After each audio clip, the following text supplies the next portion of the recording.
Katz, and myself, James. We're going to be talking about office and commercial moving. A few ground rules. We have a lot of folks attending today, so everything is muted. You'll only hear Ed and myself. If you do have questions, you can put questions into the GoToMeeting.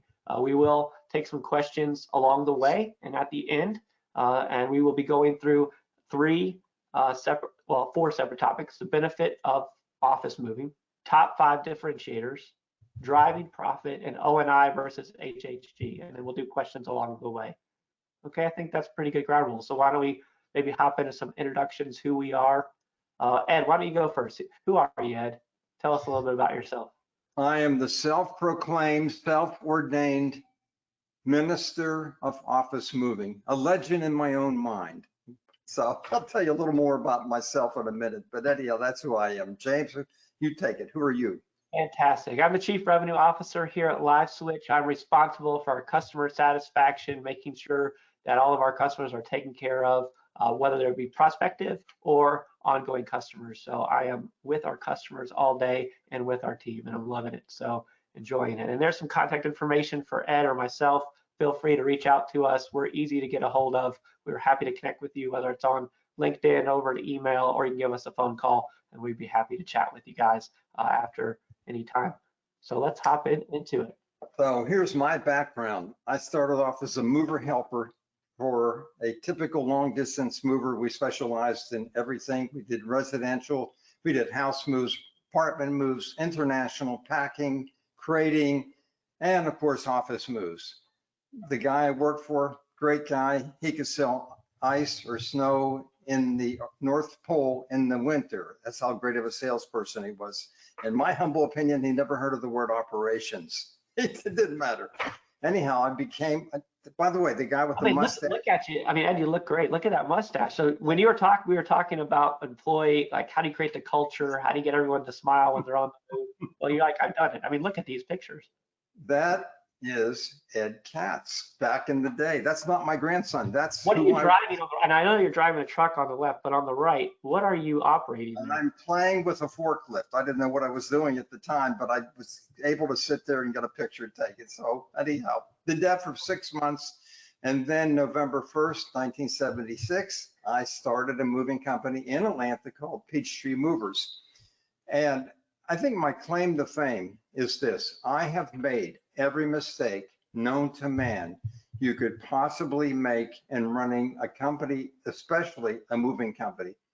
But every time I had a problem that became a crisis, I said to myself, I can't live like this. What can I do to prevent the same problem from becoming a crisis again? We had problems that recurred. Some of them we could prevent, but at least have options in place so that when they occurred, they would not become a crisis. And I've had a procedure for everything. Let me give you one silly example. A truck is loaded with furniture, 4 guys on the clock. They're an hour away from base. It's 10:30 Friday night. I get a call.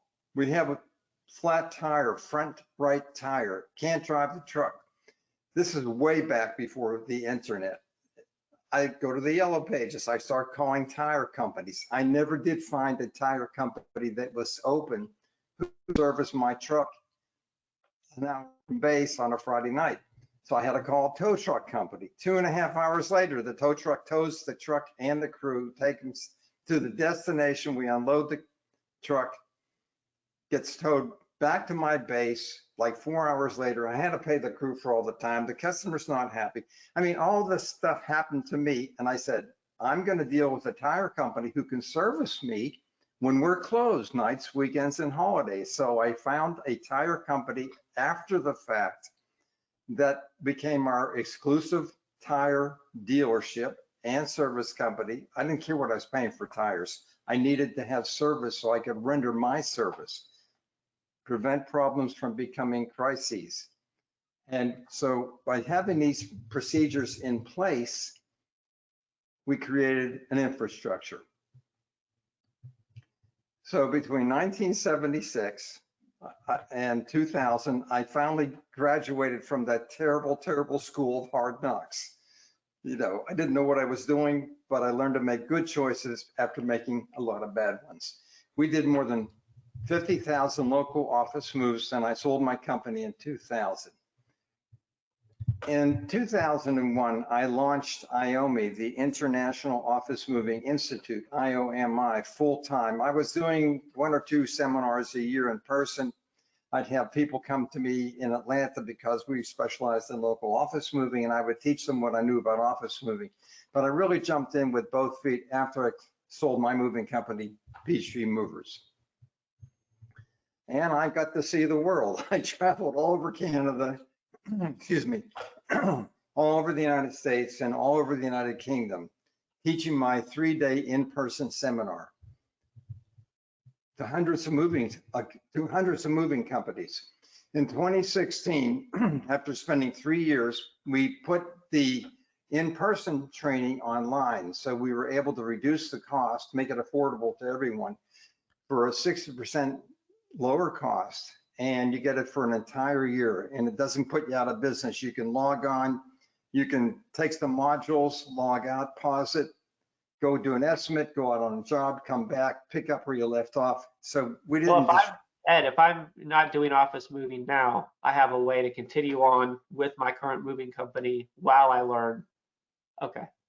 And Right. anybody in my company, I don't have to have the whole company. I could have part of the company learn it.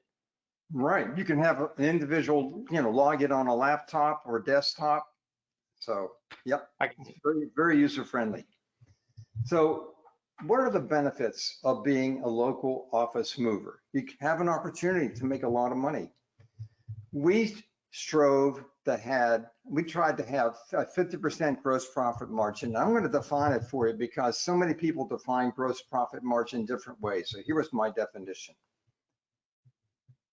If you do a small move, a $10,000 local office move, you're going to subtract the cost of the pack material. Let's say $500 for that $10,000 move. Subtract the cost, the real actual labor costs for rendering the service. If you were to depreciate the truck or trucks on the job, $500 for depreciation. The rolling stock, the panel carts, the 4-wheel dollies, if you were to depreciate that equipment, and the salesperson's commission. Now you'll notice it's an 8% commission, not a 10%. And here's why. My salespeople did 2 jobs only. They didn't have to cold call. They didn't have to telemarket. They didn't have to find who needed our service. We did all that for them. We did the mining of the leads. They did 2 things and 2 things only: quoted jobs and booked moves. They didn't teach the customer what to pack, what not to pack, and how to label. That was an administrative type job, not a salesperson's job. So that's why they got an 8% commission, but they made a lot of money. If I said add all those together, it's $5,000. 5,000 from 10,000 equals a $5,000 gross profit to do that move. 50% gross profit margin. So, Ned, how does that compare if I'm not doing office moves? Do you know the margins maybe typical on a residential, or how would that compare? I wish I could answer that question. I don't know. Okay. Because we got out of residential moving as soon as we could after I started my moving company. I'm sorry, but I know there was a lot more money to be made in office moving. Got it. So the beauty of local office moving is it's not seasonal.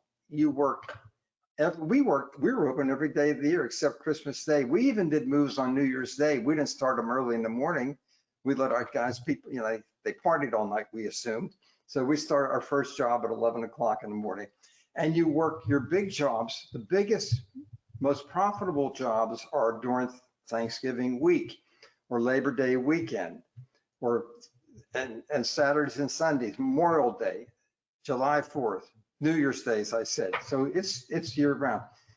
And I have a lot of clients who are primarily residential movers. So what do they do if office moving is year round? It's not seasonal. I'll tell you what they do. They're so smart.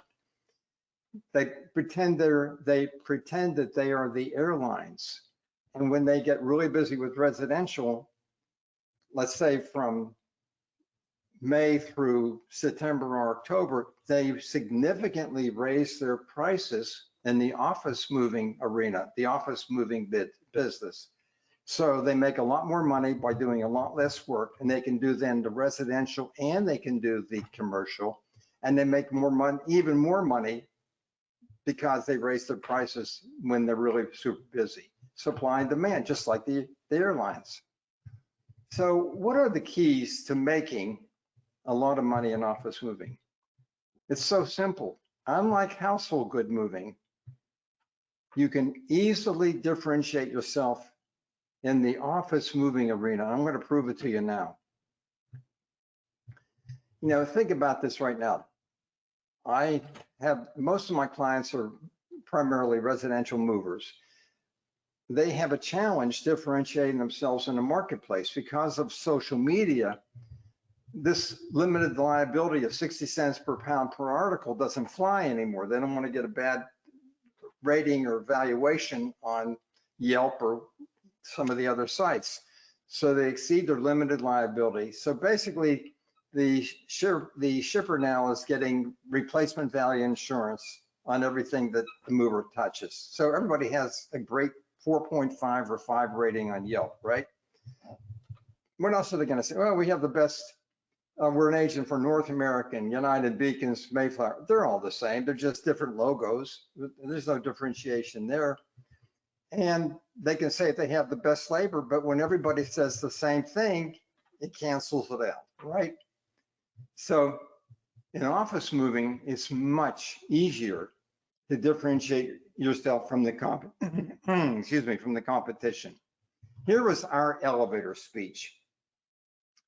We said, we are the only moving company in Atlanta that offers the boxless move. And then I would shut up. That was my elevator speech. We're the only moving company that offers the boxless move.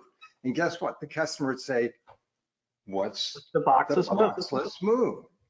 And we would say, we're the only moving company that virtually eliminates your non-productive downtime before and after the move. We're going to eliminate most of your packing and unpacking.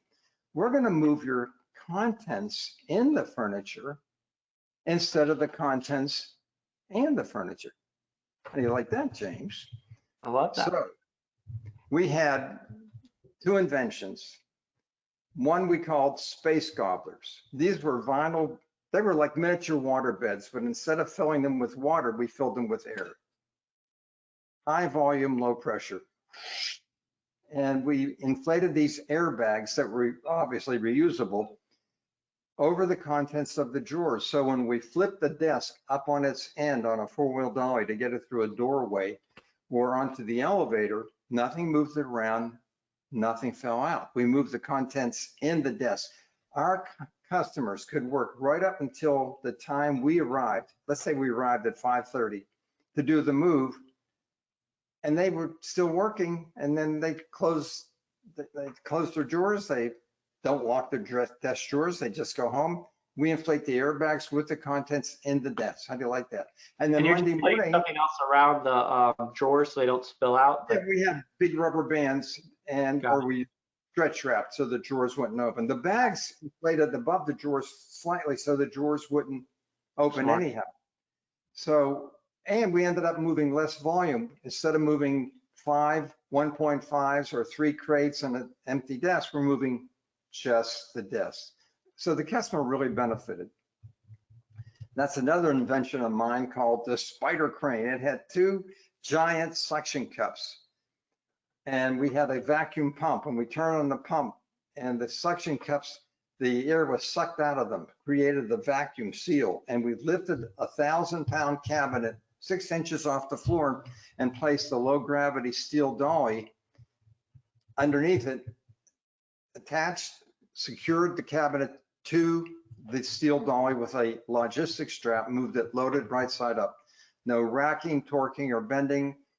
Protected the cabinet, again, eliminated the packing of 10 1.5s or 6 crates. Customers loved it. No mixed up or lost files. I'm also just thinking about your staff, though. I mean, look at those guys. They look like they're not like that. they can make it through the whole move. I mean, they're not picking up they're not breaking their back Oh, there. yeah. No, it's not hard at all. So we had no downtime. They could work right up until the time we arrived, and Monday morning they're open for business. Think of the savings to them. Guaranteed no mixed up or lost files. They stayed in the cabinets. And we didn't fill landfills with, felled trees. Trees are what you make cardboard out of, right? Customers loved it. So I don't sell these inventions anymore. So let's ask our listeners, how could you differentiate yourself in the marketplace if you were an office mover? How could you offer the boxless move? I don't sell spider cranes or space gobblers anymore. So if I were to have interaction with our listeners, one way would be for them to say, well, how about if we offered crates? Crates are really not corrugated boxes, are they? They're already built. They hold 2.5, 3 times more than corrugated or cardboard cartons. We could say we offer the boxless move because you don't have to build boxes, fill them to the brim and all that kind of stuff. We have these crates that are already, or here's what my client in the UK does. So the electricity in the UK is like DC and we're AC, whatever that means. Anyhow, so they don't have space gobblers. So here's what they do. They offer the boxless move. This is ingenious. Now I just simulated this. This is not the actual picture of what they use, but I'm just got this off of the internet. But they tell the customer, don't empty the contents of your desk. When we arrive, we're going to take the contents out of the drawers and put them in these tie bags with drawstrings. And then we're going to move them in a container. And then at the destination, we'll put the bags back on top of your desk and you'll put them back. And think about this. If you look at a desk, the 3 drawers on the left, let's say it's location blue 6. Well, the top drawer on the left is A, the next one down B, the next one down C, and then on the right side, let's say there's 2 drawers, D and E. It's brainless, it's simple, it's easy, and it takes no time to just open up the bag and throw the contents back into the drawers. So when I hear you say there's more than one way to offer a boxless move. It doesn't have to be with the gobblers or the suction. So and I'm just, I mean, and this is ingenious, but there's so many ways of differentiating yourself in the marketplace. So then they would take the bags that they put the contents in, and then they would put them in a container like this and move them in the container. But they offered the boxless move without space gobblers. Pretty ingenious. Look, I've been in this industry almost 47 years now. And my advice to everyone is don't follow the followers. Be innovative, blaze your own trails. So I always give this metaphor, this comparison. If I'm a purchasing agent and I'm going to solicit bids from 5 manufacturers of screws, these are 5 different companies that are going to offer me screws. I want them all to be a 1/4 inch in diameter. They're going to all be wood screws. They're going to be made out of some special kind of steel, of which I don't know. I'm just making a point here. They're going to be a flat head instead of a Phillips head, or a Phillips head instead of a flat head. And they're going to have this diameter. And I open up the bid process. If all 5 manufacturers manufacture exactly the same screw, on what basis am I going to make my buying decision? Price. And unfortunately, in the moving industry, when we follow the followers, we all sound alike. We have the best labor. We have the best supervisors. We're an agent for so-and-so. We have a 4.5 or a 5-star rating on Yelp. You're a generic commodity, just like the guys who sell screws. They can only win based on price. So I want to show you another way we differentiated ourselves. It was so easy. The average moving company salesperson, he makes an appointment. He goes in and meets and greets the customer in the reception room. The customer then walks and leads him into his office. He sits down in the office and he tries to warm up the customer, the prospect. He sees a football trophy on the shelf, so he starts talking about football, or he sees a bowling trophy, he talks about bowling, or I don't know what, he tries not to get into the selling mode. He tries to become friends with the prospect, right? Now, if he were the only bidder, that'd be great, but there's 3 other moving companies coming in behind him. This poor prospect, it gets, who cares? Like, you're, yucking it up with me, becoming my friend. It's generic commodity because we all march to the same lockstep march. That's what we do. So then after wasting 20 minutes, they say, do you have any special concerns? Are you worried about your computers? And now the highlight of this poor prospect's day is he's got to shadow the mover as he walks around and takes the inventory. So they waste 20 minutes yucking it up, talking about superficial, no substance. And now the poor customer has to shadow the salesperson while he takes the inventory. And watch what we did. We didn't do that at all. We made our appointment. Oh yeah, and by the way, after the salesperson takes inventory, he emails the estimate to the customer. What do you think the customer, what page does he look at? The one page. Price. The price. And if it's not, that's how where they throw out the highest price and the lowest price and they go with the one in the middle. They don't read anything in the proposal, right? So here's what are we going to do, Ed? Help us out. Well, instead of being perceived as a generic commodity, what we did was we also met the prospect in his reception room.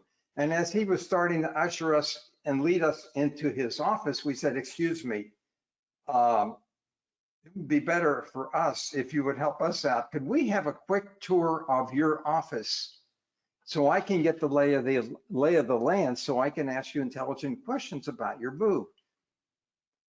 Why go and shoot the breeze and be like everyone else? And I don't care about that anyhow. I'm not his friend. He's not my friend. He doesn't like movers, So we meet and greet, but we take him and we lead him. We walk quickly, not saunter. We're not taking an inventory. I just want to see what the office is like. So I go and I walk quickly through the office, and then I have a dialogue and I capture these salient points. I see lateral file cabinets or I see vertical file cabinets. And I ask him, are your cabinets bolted side by side? He doesn't know because the other movers didn't ask him that question. And I say, may I have permission to open the drawer to see if they're attached or bolted side by side? I need to know that if I'm going to do the estimate. That's extra labor if they're balanced and bolted together. That means I have to unbolt them. And that means I have to balance and bolt them at the new location. These are salient, substantive points that we're asking him the other movers didn't ask. So I look inside the drawers. We see a copier. I ask this question, is your copier owned or leased? If it's leased, movers shouldn't move them. So you're going to have your lessor, your leasing company move the copier. If you own it, we got to have it prepared. The sorter has to be detached, the toner vacuumed out, and the paper tray secured. These are good questions to ask. The other movers don't ask that. Who moves plants? We don't give the customer an option. We say, look, moving companies kill plants. Not on purpose, but look, when it's in the summer and it's 80 or 90 degrees outside, it could be 120, 130 in the truck. Plants don't like that. If it's in the winter and it's 30 degrees outside, it could be below 0. It really could with the wind chill factor. Therefore, and by the way, no moving company has insurance for plants. If we destroy them, okay, there's no insurance for it. In order to save money, do you hear what I just said? In order to save money, our clients all have their employees move their plants themselves. Should I assume you too want to save money and have the plants moved by your employees? You see, we didn't give them a choice and we didn't move the plants. The other movers don't even bring it up. And then they move them and they destroy them, and people are emotionally involved with their plants.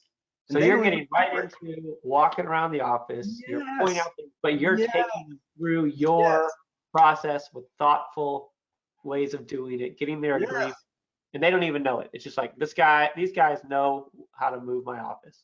We are sending a subliminal message to the customer. We're not more expensive. It's just we're more thorough, detailed, conscientious.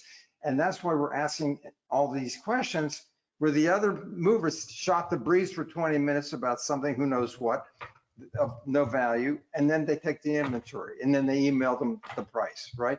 So then same thing with paintings. We say, look, in order to save money, our clients have their employees move their paintings and pictures themselves. We see a conference room. Sorry, I'm getting live questions as we're going. And please keep asking questions if you're in our audience today. So the creative solution for moving the plants is having the people in the office themselves move it themselves, asking the employees to move it, and your movers don't touch plants. So you're, hey, you're going to save money. Right. Now, let's say they have 2 or 3 trees in the reception room. We say this, if the company owns them, we'll move them, but I want you to know we have no insurance for them. And we'll do the best we can to minimize the risk of destroying them, but there's no coverage. They appreciate the honesty and the candor. I see. And how, like the question is just, and how does the employee move it? They just put it in their car. However, they're going to move it. They're going to take it home and they're going to do it. Yep, let them destroy it. Got it. Got it. I got it. We have even carried plants down to their cars for them and put them in the back of their SUVs. Got it. Or their cars. You don't want to start moving plants because, and what I say is true. It's just the other salespeople and the other companies never even brought it up. In the conference room, I've taken enough surveys, and most salespeople have. They don't have to measure the top of the table, but I want to send that signal that we care, we're conscientious. And so with the customer, I say, hey, could you help me measure the width and the length? You need to know that, because if it's off by an inch and won't fit in the elevator and they're on the 10th floor of a high-rise building, you're not getting that table in the elevator. You're gonna have to carry it down 20 flights of steps if you're in an office building, because there's 2 flights per level. So we need to know the width and the length, but we would have them help us measure it. They're gonna remember that. You know why? The other movers don't. So now we come to that line of demarcation. Now, I've only been there 8 or 10 minutes. I'm walking quickly. I'm looking for lateral file cabinets or vertical file cabinets. Are they bolted? I'm looking for a conference room table to measure it. I'm looking for plants. I'm looking for paintings and pictures. I'm copier. So we have this dialogue. Now, 8, 10 minutes later, I say, what I'd like to do now is go and take a thorough, detailed inventory of everything you own. It's going to take me a long, long time. Most of our clients at this point turn me loose, and I go around myself and take the inventory. And based on what I see today is Tuesday morning, I could have a proposal for you back by Thursday afternoon at 1 o'clock. Can I come back at 1 o'clock and meet with you for another 45 minutes to walk you through what we're all about? Now, in this electronic age, James, what do you think he's going to say? Okay to come back? Faster, or I don't know. What is he going to say? He's going to say, just email it to me. See, that's what everybody else is doing. There it is. Back to the email bottom line. Right. You're setting up your close. You're setting up the close there. And I say, I would like to email it to you, but our company policy is we have to walk our clients through what we're all about, what we're going to be doing, and you're going to be responsible for in order to give you a proposal. So could I please come back at 1 o'clock on Thursday to give you the proposal? Out of the 50,000 plus local office moves we did, probably I can count on one hand where they said no. And where they said no was they had already chosen a friendly mover they wanted to use, but they had to get 3 prices, 3 bids, and that's why they wouldn't let me come back. If they said, no, I'm too busy, I'm too important, you can't come back, I would have taken my hand and said, shake his hand and say, I am so sorry, but we don't qualify to bid on your job, and get the heck out of there. I'm not in the estimating business, I'm in the moving business, and I'm talking to you editorially right now. I didn't want to say that. You know that. But my point, but it was a great filter. If they didn't give us the courtesy of letting us come back and make a presentation for 45 minutes, and I've only taken 8 or 10 minutes of their time on the front end, they're not a prospect, they're not a candidate to get an estimate from us and get out of there. But that rarely happens.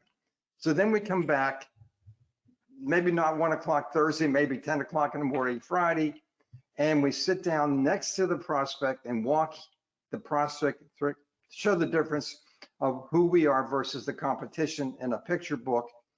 And here was another great differentiator. Are you ready? Here it comes. Ready to go. We would say, if it's okay with you, we're not going to give you any references. How do you feel about that, James? No I'd be taken references. back. I haven't heard that before. Why do you do it like that, Ed? And when I would say that, they always said, well, no, we want references. And I would say, no, you don't. And I'm going to prove it to you. Now, you kids listening and watching this today are not going to be able to relate because you won't know what I'm talking about. But when I was James's age, and he's really young, and we applied for a job, on the back of every employment application, it would say, list 2 character references. Now, who in their right mind is going, I'm going to use you, James, as an example. So James is applying for a job and he puts down the names of 2 character references we can call. Now, James is not going to put down a name of somebody who says, oh yeah, I'm glad you called. I know James Hatfield. Yeah, he's a great guy. He has only 1 character flaw, and that is he steals. But other than that, he's a great guy. The point I'm trying to make is this: who in their right mind is going to put down the name of a character reference who's going to say something bad about him? Well, there's no difference between that and references. What moving company in their right mind is going to list the name of a company that's going to badmouth them? Oh, they're great, they're wonderful, they did a wonderful job. So we don't give references for that reason. We're going to give you something better to evaluate us.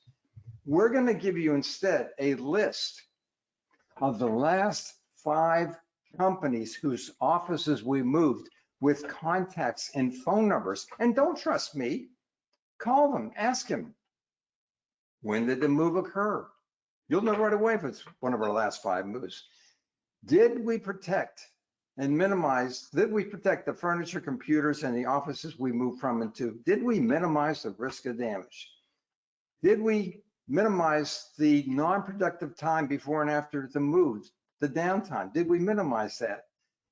And did we finish the job on time for the price quoted? We feel that by giving you a list of the very last 5 companies whose offices we moved, as opposed to a selective list of names of companies that we could pick and choose to make us look good, gives you a much better way of evaluating us. And all I ask you to do is to run our competition's list of references through the same questions.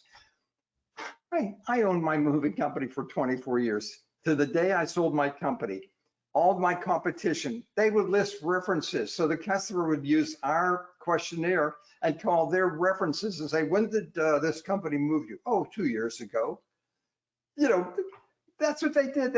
And they never did what we did. We gave them the last 5 moves. When I hire a service provider for my house, I ask them, do you do a lot of remodeling? Let's say I hire a contractor. Oh yeah, we're doing it all the time. Oh, I had French drains put in this house, French drains. Do you do a lot of, oh yeah, we do a lot. Great. Give me the names of the last 5 customers that you did in the last 2 weeks. It's like deer staring at the headlights. See, they were going to give me references, but the guy who's representing that he does it all the time, he doesn't have any in the last 2 weeks. How about the last month? Oh, well, 2 months ago we did a job. See, that's just a great filter, isn't it? I love it. And what you're doing is you're setting things up to where you have a framework of keeping things in control, making it easy on the customer, and gaining their trust to sign the contract to work with you guys. I love it. And last differentiator, no brochures. People don't read brochures. And they said, you don't have a brochure? Nope. One of the ways we hold our costs down and pass the savings on to the customer is not having expensive brochures. People don't read brochures and they don't believe what they read anyhow. We did have this though. We said, look, here are the 3 things that all customers care about on a commercial move. This is it. This is all they care about. We're going to minimize the risk of damage to real property, to their walls, their floors, their doors, and their elevators. We're going to minimize the risk of damage to their furniture and their computers. If I can get this to advance here, there we go. And we're going to give you, we use our proprietary estimating formula. It's not based on the residential cube and pounds, which doesn't apply to an office move. We're going to base it on our proprietary formula that's based on man hours that ensures that you're going to be able to open up for business the next working day.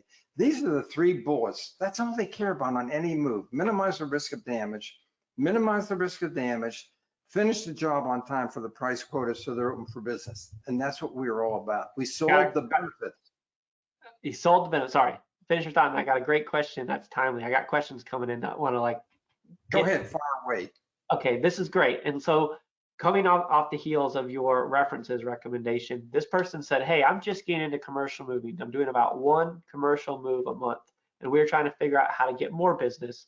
Would you recommend us sending the last moves we did if they are far apart in dates, meaning 1 or 2 months, just as they're getting going? What would you recommend for the person just getting started? I walked in your shoes at one time. We didn't do any commercial moves, right? In fact, after I booked my first commercial move, I'll never forget this. We booked it and the customer called me up and said, now that we've hired you, I got to tell you what your competition, one of your competitors called up and said, you only own 2 trucks. Are you sure you're going to be able to do our move? And I said, that's a bold-faced lie. We don't own 2 trucks. We only own 1 truck. And I was transparent and I was honest. The guy laughed. I said, look, I'm personally going to be on the move. Until you start building up last 5 moves, you're going to have to give them something. You, the owner, you, the general manager, I'm personally going to make sure this job excels because we're building our book of business. We're building our reputation. Our reputation is going to be sacred, and I'm going to make sure it's done right because I'm going to be out there with you. Yeah, this is my first move, or I did a move last month, but we're building this business, and while we're building it, I, the owner, I, the general manager, I'm going to be there. We're going to be responsible and accountable. I'm not going to overpromise and underservice. See, even if I don't have references, which I didn't when I first started, you can still give them the warm and fuzzy feeling that this is an accurate estimate. It's not based on cube and pounds. It's based on man hours. I've looked at it. I stand behind it. We're responsible. I'm accountable. Well, you're talking about transparency, first of all. And second, if someone actually takes the time to learn how to do this, they can sit in front of the customer, tell them where they're at. Hey, we call them lighthouse customers when they're our first customers on a new technology in our case. But you've got to meet them where they're at, and you do the prep work, and you do it. And the other question, I want to sit in this for 1 second because we're getting some really good questions. I know you want to keep moving, but this other person said, well, where do you find or buy commercial moving leads? Like, this sounds great, Ed. I want to get into it. I'm learning everything. How do I get my first ones? Where does that come from? I don't know what market they're in, but Wendover is in most cities. So there's 2 major players, TMI and Wendover. I like Wendover. I use Wendover when I own my movie company, Peachtree Movers, but do your due diligence and you might want to try both. But I loved Wendover, and they have a software that manages the mining process that's outstanding. And if you email me, you have my email address, I'll give you the contact of the guy that runs the place, Bill Dillon and Larry Dillon. And I don't know if it means anything if you use my name or not. I don't know. But the point is, we'll follow up with that and connect with us. And Ed, just eye on the clock. We've got about 7 minutes left in the webinar. So if you need to scoot forward a little bit, I want you to be able to do that. And I've got a couple other questions coming in. Right. So you're doing great. If you use the differentiators, you can charge a premium price because you're going to be perceived as rendering a premium service.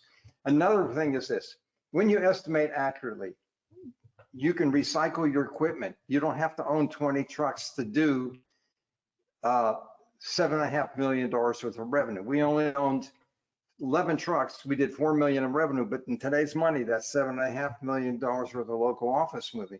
We ran 2 shifts, 9 a.m. till 4 p.m. and 6 p.m. to 11. We recycled the trucks, recycled the equipment. the panel carts, the dollies. And if you estimate accurately and you know jobs are going to finish on time, then you can recycle them. And if the guy didn't have enough hours in a pay period, say, hey, you want to work a second shift? We did this all the time. So you got to be able to estimate accurately so you know that jobs can finish, come back, recycle the trucks. When you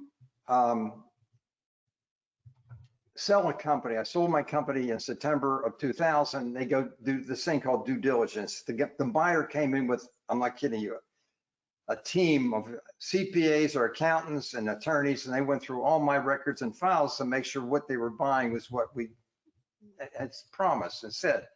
So I'm a moving company. I have every move I've ever done in file boxes. They go through them, and the guy comes to me later and he says, the buyer, he says, did you know you did more than 50,000 local office moves and you had less than 10 bad debts in 24 years? I said, no. I said, I didn't know we had that many. Because when you estimate accurately and jobs finish on time for the price quoted, you don't have trouble collecting what you bill. That's our track record. And I think our largest, he said the largest one you had was $3,500. You collected all the other money and the largest bad debt you had was 35. Yep, I guess so. So also lower risk of workers' comp claims because you were not lifting, carrying, or stacking. We put it on the four-wheel dolly, down to the truck, four-wheel dolly, out to the truck, on the ramp or lift gate. And it stays on the dolly on the floor of the truck. No lifting, carrying, stacking. The truck becomes like an elevator. You push it on and you push it off. Yeah, you pat it, you position it, you tie it off. But this is brainless. This is easy. Instead of lifting, carrying, and stacking, where you have potential for crushing damage, you keep it on the dolly on the floor of the truck. We call it the floating IOMI, excuse me, the IOMI floating method. So we averaged, with doing 4 million a year in local office moving, our average claims for cargo and real property, that's floors, doors, walls, and elevators combined, was between 6,000 and 7,000 a year. That's how you keep your costs down and you make more profit. So how do you handle, I got another question. So how do you handle the damage claims in commercial moving is the question. Well, we limited our liability to 60 cents per pound per article. I have a lot of clients today, they charge an extra $150 per job, and that builds up a reserve to pay claims so they get good ratings on social media. Does that make sense? Oh, and yeah. You're not going to run claims through your insurance company because just like with your automobile, you start charging them for chips on your windshield and they keep fixing your windshield, your premiums are going to go up and your deductible goes up. So you want to settle claims. You're going to have to, but you have less chance of damage. You know why? Watch this. This is so great. First of all, on an office move, you don't have the chance to steal like you would on a residential move. No precious stones, no coins, no alcohol, no minefields. Look at this. On an office move, no hanging chandeliers, no manicured lawns to drive on, no narrow, steep driveways, no mailboxes to buy, no pianos, pool tables, or grandfather clocks to move, no glass or marble dining room tables. You don't have any of that stuff. And no crazies. What do I mean by that? The customer that you're moving is not emotionally involved with the furniture. He didn't inherit it from his great aunt or uncle or great grandfather. He's just a hard hand. He sits at a desk that already has nicks, rubs, scratches, dents, gouges on it. As long as you don't destroy it, he doesn't care. I mean, that's just beautiful. Love it. And I'm going to put you on pause for 1 second. I believe we have more than 2 minutes left, but the software we're on, the GoToWebinar, may cut us off. If it does, we'll follow up there with contact information for Ed and myself. But I'm assuming it won't boot us all off this webinar. If it does, I'm just letting everyone know if we all get booted, we're going to follow up. Ed has a fantastic methodology to learn from the IOMI method of, hey, I'm a mover. I want to either get into office moving. I want to increase it. We've got questions here like, how do I attack those leads when I go with window, or how do I get those first bids? We talk about preparation, right? Learning how to do the job, or maybe you've been doing it for a while and you're looking for new methods on how to do it so it can help reduce the claims, increase the profit margins. Ed is available for all of this and more for help. So, reach out to us, reach out to Ed and he can help you with that. We have a minute left on this clock, but again, Ed, let's just keep rolling. If everyone Okay. gets muted, don't worry, we'll follow up with the recording here. But let's keep going, Ed. Okay. Well, here's our contact information. I appreciate your letting us present today, James, and I hope I helped you. But don't be afraid to go outside the proverbial box. Be a leader. Blaze your own trails. Don't follow the followers. Don't worry about what the competition says.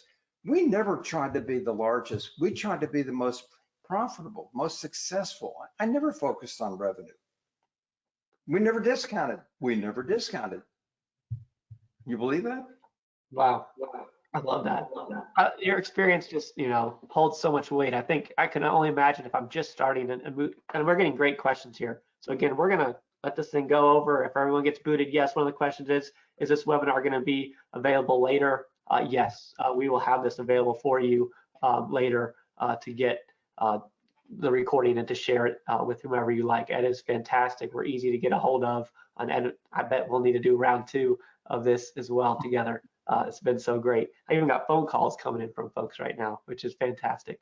Because we got our phone. Can we try to answer any questions? Let's go for it. Yeah, the clock says that we're going over, so let's start answering some questions here. Let's start from the top. First question, this one from Ryan. Differentiation in today's market is more technology based. How would you leverage technology to differentiate yourself in today's market while still using the IOMI program? One thing I would do is look at your website and ask yourself this question. WIIFM, it's one of the most important motivations for life. It stands for what's in it for me. So ask yourself, if you are somebody looking for a mover, you don't know, you're afraid to hire a moving company. They all have beautiful, very similar websites, which is now like the Yellow Pages used to be, right? That's what and they all look great, animated, flashy and all that.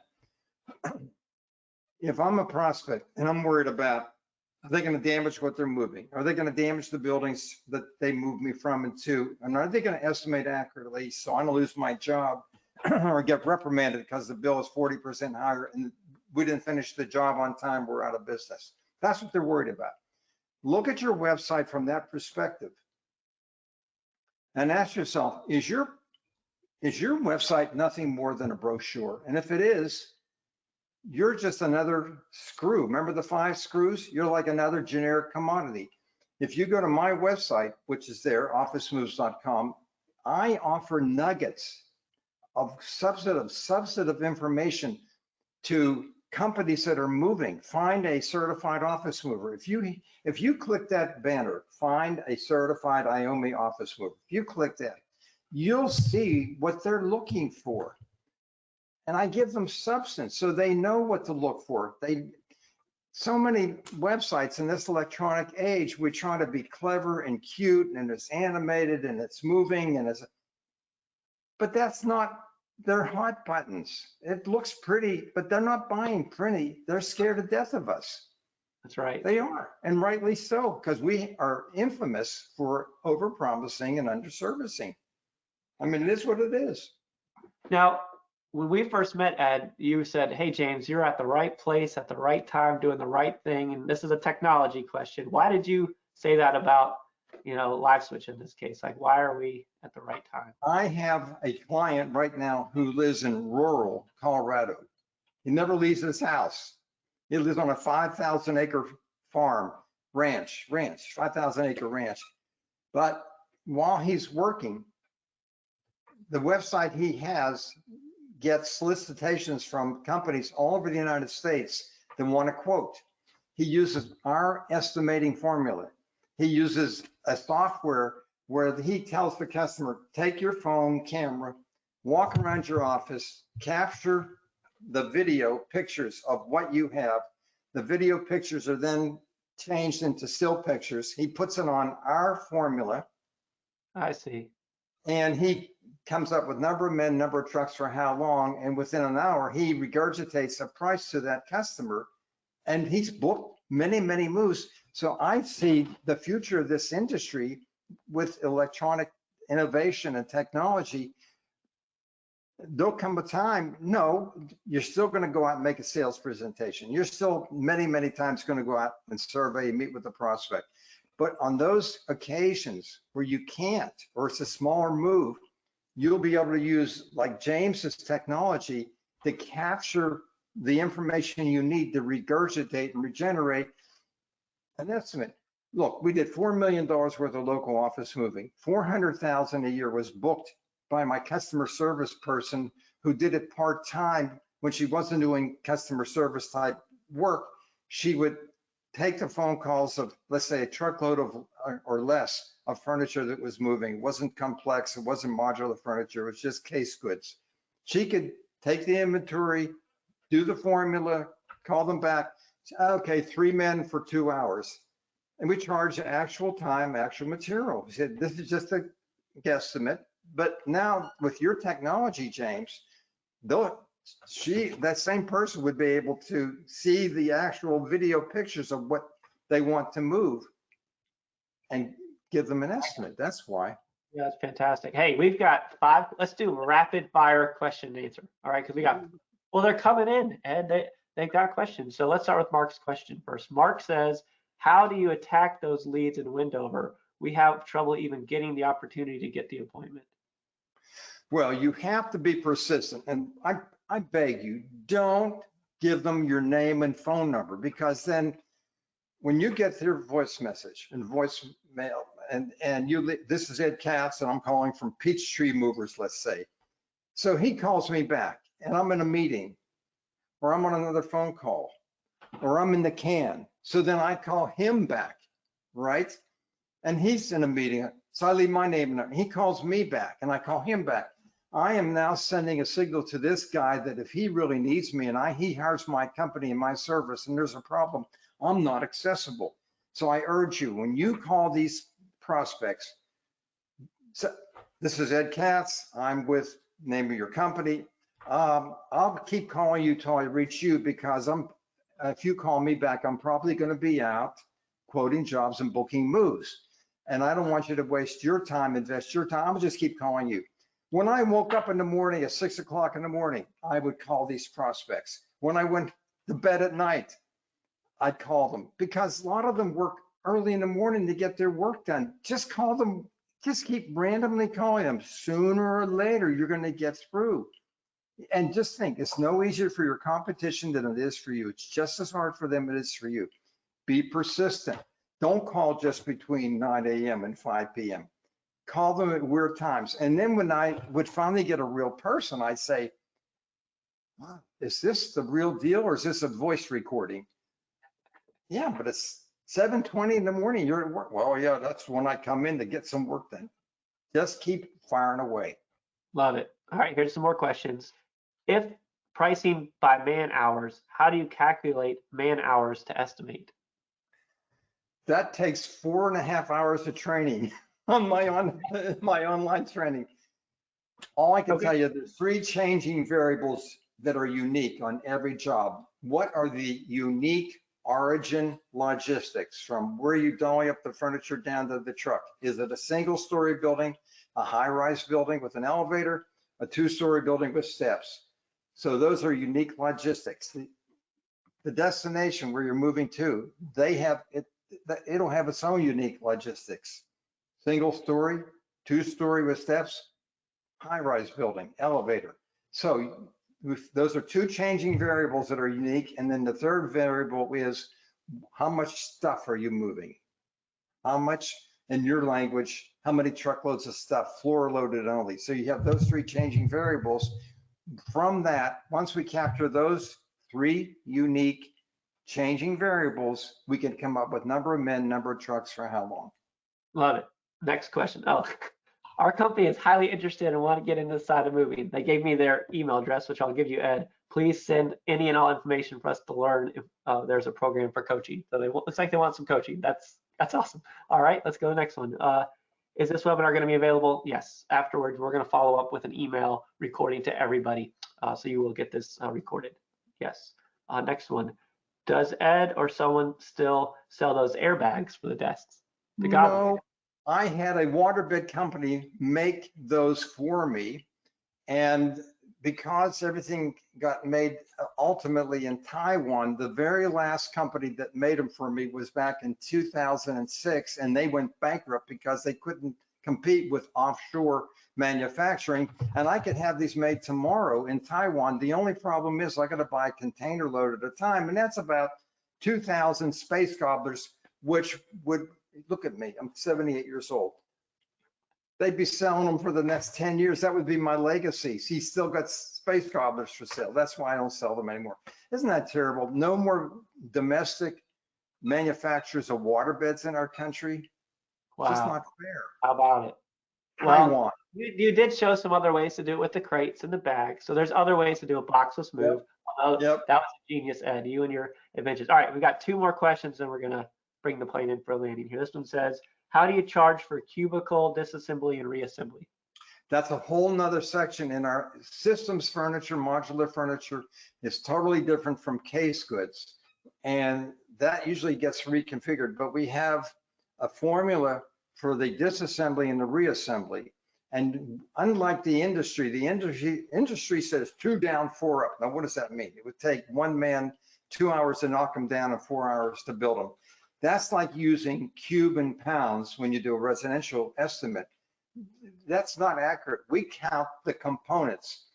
How many panels per workstation? How many pedestals? How many work surfaces? How many overhead shelves? How many overhead bins? And the articulating keyboards. So we count the components, and based on the number, how componentized it is, our formula tells us number of men, number of trucks for how long. Okay, and then we have one more question here, and I got one more thing I want to show everybody, and then we'll let everyone get back. I know we're hustling through this. This one is good. If you have to hire an electrician or some other third-party vendor, do you just do a pass-through cost or mark up those services? Listen to me, people.